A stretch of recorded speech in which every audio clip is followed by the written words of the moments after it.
अहिल्यानगर जिल्ह्यातील नेवासा तालुक्यातून एक धक्कादायक बातमी समोर येते. निकृष्ट आणि बोगस दर्जाच्या खतांची विक्री करून शेतकऱ्यांची फसवणूक करणाऱ्या मे कृषी गौरव फर्टिलायझर्स घोडेगाव तालुका नेवासा या मोठ्या आस्थापनेवर कृषी विभागाने सर्जिकल स्ट्राईक केलाय. या धडक कारवाईत तब्बल 21,80,486 रुपये किमतीचा 2034 गोण्यांचा बेकायदा आणि विषारी स्वरूपाचा खत साठा जप्त करण्यात आलाय.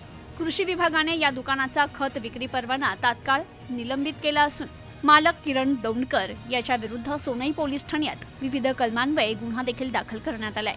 तर या कारवाईमुळे अहिल्यानगर जिल्ह्यात बोगस खत विक्रेत्यांचे मात्र चांगलेच धाबे दणाणलेत.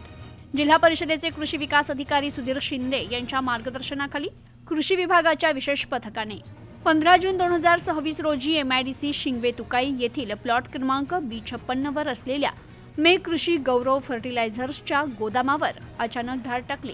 या तपासणी दरम्यान अधिकारी देखील चक्रावून गेले. खत विक्री आणि साठवणुकी संदर्भातील कोणतीही कायदेशीर कागदपत्र, पावत्या किंवा साठा नोंदवह्या तेथे उपलब्ध नव्हत्या. नामांकित कंपन्यांच्या गोण्यांचा वापर करून आत बेकायदा तयार केलेले बनावट रासायनिक खत भरलं जात असल्याचं निदर्शनास आलं. या ठिकाणी पथकाने तात्काळ 2034 गोण्या सील केल्या. सामान्यतः खतांचे नमुने तपासण्यासाठी प्रयोगशाळेला 30 दिवसांचा वेळ लागतो.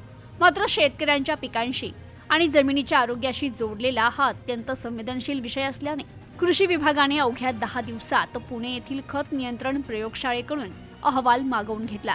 या शासकीय प्रयोगशाळेच्या अहवालात अत्यंत धक्कादायक सत्य समोर आले. जप्त केलेल्या खतांचे नमुने pH, सेंद्रिय कर्ब आणि कार्बन नायट्रोजन या शासकीय मानकांमध्ये पूर्णपणे नापास झाले. हे खत पिकांसाठी अत्यंत घातक आणि पूर्णपणे निकृष्ट दर्जाचे असल्याचं निष्पन्न झालंय. शेतकऱ्यांची फसवणूक करून त्यांच्या पिकांचं नुकसान करणाऱ्या आणि बोगस खत विकणाऱ्या टोळीविरुद्ध कृषी विभागानं आता कारवाईचा धडाका सुरू केलाय. यापुढे देखील अशी कठोर कारवाई सुरूच राहील. कोणत्याही बड्या नेत्याचा किंवा व्यक्तीचा दबाव याबाबत खपवून घेतला जाणार नाही आणि कोणालाही पाठीशी घातलं जाणार नाही असा कडक इशाराही कृषी विकास अधिकारी सुधीर शिंदे यांनी दिलाय. प्रतिनिधी मोहसिन शेख, न्यूज टुडे 24, नेवासा, अहिल्यानगर.